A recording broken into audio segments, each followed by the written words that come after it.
नमस्कार, प्रणाम, जय हिंद। मैं मनीष आप सभी का स्वागत करता हूं अपने YouTube channel job fix academy पर। तो कैसे हैं आप सभी? आशा करता हूं आप सभी अच्छे होंगे। तो दोस्तों, खास करके आज मैं उनके लिए बातचीत करने आया हूं, उनको यह सूचना देने आया हूं कि जो TRE 4 बीपीएससी TRE 4 का जो नोटिफिकेशन है, जो उसका जो बहाली का प्रक्रिया है, भर्ती प्रक्रिया है, उस पे ग्रहण लगता हुआ दिखाई दे रहा है। जी हाँ, एक तरफ देख रहे होंगे कि बहुत सारे जो टीचर्स हैं, वो आपको रोज़ नोटिफिकेशन का डेट बता रहे हैं कि नोटिफिकेशन आपका इतने टाइम में आ जाएगा, नोटिफिकेशन इस टाइम में आ जाएगा। लेकिन मैं आपको बता देता हूँ कि अभी अभी कुछ दिन पहले, कल या परसों की बात है, एसीएस महोदय से बातचीत के दौरान मीडिया से उन्होंने ये बात कही है कि जो TRE 4 की जो भर्ती प्रक्रिया है, उसके बारे में अभी सोचेंगे। उन्होंने साफ तौर पे ये कहा कि जो टीचर और जो स्टूडेंट, यानी जो शिक्षक छात्र का रेशियो होता है, जिसके लिए बिहार में प्रक्रिया चलाई जा रही है, उस रेशियो को कहीं न कहीं पूरा कर लिया गया है। तो उस रेशियो को पूरा कर लिया गया है, तो उन्होंने ये भी बताया कि पूरा ही नहीं कर लिया गया है, बल्कि इसको छात्र और स्टूडेंट का जो रेशियो है, ये हम लोग देश में काफ़ी आगे चले गए हैं। तो अभी TRE 3 का जो बहाली है, इस भर्ती को पूरा किया जाएगा। इस प्रक्रिया को पूरा करने के बाद देखा जाएगा कि जो TRE 4 का नोटिफिकेशन दिया जाएगा, कितना उसमें सीट खाली होता है, और उस तरह से सीटों का जो आकलन है करके उसके बाद बहाली की प्रक्रिया की जाएगी। दोस्तों, आप सोचिए कि ये जो भर्ती प्रक्रिया है TRE 3 का, आप सभी ने लगभग 2 ढाई 3 महीनों से देख रहे हैं कि रोस्टर आ रहा है, रोस्टर आ रहा है, रोस्टर आ रहा है। कैसे कर्मचारी काम कर रहे हैं बिहार में? मैं पूछना चाहता हूं उनसे कि किस तरह के कर्मचारी हैं जो इनसे रोस्टर नहीं जा रहा है 3-3 महीने में। क्या आपको लग रहा है कि अभी TRE 3 क्लियर हुआ है? अभी TRE 3 क्लियर नहीं हुआ है। मैं स्पष्ट तौर पे बता दूं कि अभी TRE 3 कम से कम 1.5 से 2 महीने चलने वाला है। आप बोलेंगे इतना कैसे जाएगा? जी हाँ, ज़रूर जाएगा। अभी आप सोचिए, अभी जो 9, 10, 11, 12 का रिजल्ट नहीं आया है, वो रिजल्ट आने में अभी बहुत ज़्यादा टाइम लगेगा। उस रिजल्ट को आने के बाद में अभी इतना डॉक्यूमेंट वेरिफिकेशन है, इन लोग का टोटली प्रक्रिया जो है, अभी तो रोस्टर ही गया कि नहीं गया ये भी क्लियर नहीं है। अब देखिए, ये सब कराते-कराते आपका अभी नवंबर लास्ट हो गया, पूरा दिसंबर चला जाएगा, जनवरी तक ये लोग का क्लियर हो पाएगा। जनवरी के बाद में ये लोग क्या बहाना बनाएँगे? ये लोग बहाना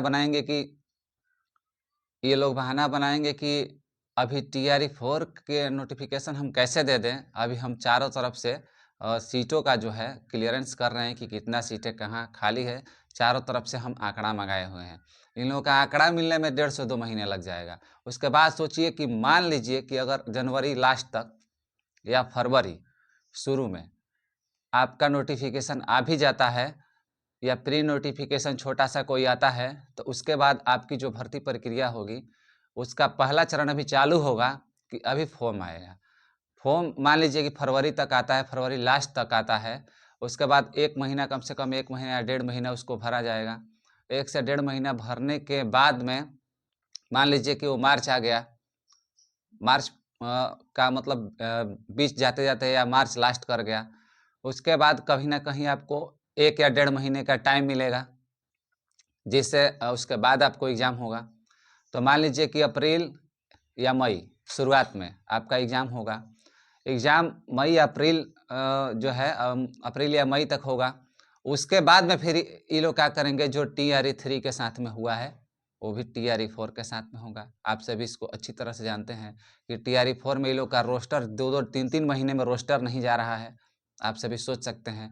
अब देखिए, आपका मई तक क्लियर होगा अगर, तो ये लोग रिजल्ट देने में फिर यही प्रक्रिया को अपनाएँगे और फिर इसी तरह से लेट करते हुए, ये कभी आरक्षण का बहाना, तो कभी इसका बहाना, कभी उसका बहाना करते-करते ये लोग क्या करेंगे कि जो अगर मई तक क्लियर होता है एग्ज़ाम, तो आपका अप्रैल मई के बाद हो गया जून, जुलाई, जुलाई तक समझ लीजिए कि आप लोग का ये लोग रिजल्ट की प्रक्रिया पूरी करते-करते लगा देंगे। जुलाई, अगस्त तक कर देंगे। उसके बाद ये लोग क्या करेंगे, जुलाई अगस्त के बाद में ये लोग क्या करेंगे कि उसके बाद फिर करेंगे कि चलिए डॉक्यूमेंट वेरिफिकेशन है, उसमें तो ये बहाली अभी रुका है, तो इसका रिजल्ट नहीं आया। करते-करते ये लोग जब तक चुनाव का जो है आपका ये आचार संहिता नहीं लग जाता है, तब तक ये लोग प्रक्रियाधीन उसको रखेंगे, प्रक्रिया करते रहेंगे, करते रहेंगे, करते रहेंगे।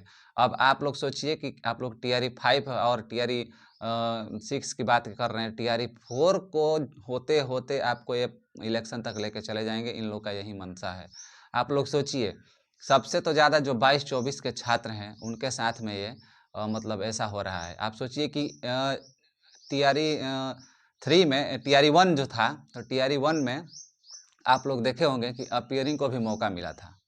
आप लोगों ने देखा होगा कि टीआरई 1 में जो अपीयरिंग डिलीट कर रहे थे उन सभी छात्रों को मौका मिला था। उनका भी एग्ज़ाम भी क्लियर नहीं हुआ था, तब तक वो लोग फॉर्म भर के और इधर अपना जॉब कर लिए। उसके बाद जब टीआरई 4 22-24 का जो बैच था, 22-24 का जो बैच था, टीआरई 4 नहीं, जो 22-24 का बैच था, उन लोगों ने टीआरई 3 में मौका मांगा। तो उस टाइम तो अपीयरिंग थे, लेकिन जब परीक्षा कैंसिल हुआ किसी भी कारण से, तो उसके बाद वो चाहे तो उसमें जा सकते थे, लेकिन फिर भी उन्होंने पोर्टल नहीं खोला और दोबारा फॉर्म इन लोगों ने फिलअप नहीं करवाया, ये कह के कि टीआरई 4 के लिए बहुत ज़्यादा वैकेंसी रखी हुई है और सारी वैकेंसी जो है टीआरई 4 के लिए है। उन लोगों को कोई प्रॉब्लम की बातें नहीं है, निश्चिंत रहने की आवश्यकता है। अब देखिए, एक-एक स्टूडेंट को 3-3 बार मौका मिला और जो सबसे अगर देखा जाए तो 22-24 का जो बैच था, सबसे ज़्यादा उन्होंने कष्ट झेला है। कष्ट क्या झेला है, सबसे अच्छी तरह से डीलेड उन्होंने किया है। आप सभी देखे होंगे, उस समय हमारे के पाठक जी थे, उन्होंने कितनी कड़ाई भी की थी कि आपको स्कूल भी जाना है, आपको कॉलेज में भी जाना है और आपको बायोमेट्रिक लगाना है। बहुत सारा प्रक्रिया से वो लोग गुजरे हैं, एक भी मौका उन लोगों के लिए नहीं मिला। अब देखिए, हमारे कहने का मतलब यह है कि अगर इस तरह की बातें आपको लगता है कि हम टीआरई 5 नहीं दे पाएंगे या वो चुनावी जुमला हो सकता है, तो आप क्या करें कि अपीयरिंग को इसमें भी मौका दे दीजिए।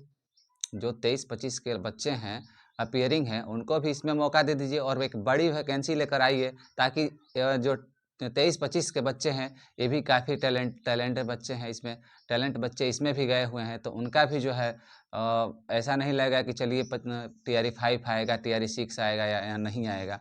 कम से कम उन लोग का भी तो क्लियरेंस हो जाएगा। लेकिन हम अपनी राय बता दें आप सभी को कि टीआरई 4 की जो प्रक्रिया रहेगी, आप सभी जैसा सोच रहे हैं वैसा कुछ भी नहीं होगा। आप सभी को याद होगा कि इसका बीपीएससी ने कैलेंडर भी जारी किया था कि हम जुलाई में जो क्या है कि नोटिफिकेशन दे देंगे और फॉर्म फिलअप करवाएंगे और अगस्त में आप लोगों का एग्ज़ाम दे देंगे और सितंबर में आप लोगों का ज्वाइनिंग दे देंगे। आप सभी ने देखा होगा, कैलेंडर भी जारी हुआ था। सारा कैलेंडर झूठा हो गया। आप सभी देख सकते हैं बैक में जा कर के, सारा कैलेंडर झूठा हो गया। आप सभी जितना सोच रहे हैं कि टीआरई 4 जितनी आसानी से आ जाएगा, उतनी आसानी से आने वाला है नहीं। अभी ये लोग इतना प्रक्रिया को धीमा करके चलेंगे कि आप सभी सोच नहीं सकते हैं। तो हमारे कहने का यही मतलब है कि आप सभी जितने भी टीआरई 4 के लिए बच्चे वेट कर रहे हैं, आप धीरे-धीरे इसको जो है अ, इस आंदोलन को धीरे-धीरे आगे बढ़ाइए और इसको आंदोलन करना ही होगा, नहीं तो ये सरकार सुनने वाली नहीं है और आपकी प्रक्रिया जो है धीरे-धीरे, धीरे-धीरे करके इलेक्शन का भेंट चढ़ सकती है।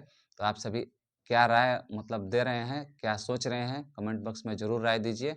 अगर हो सके तो एकजुट होकर के और इसके खिलाफ हम लोग आंदोलन भी करेंगे। ठीक है? तो नमस्कार, प्रणाम, जय हिंद।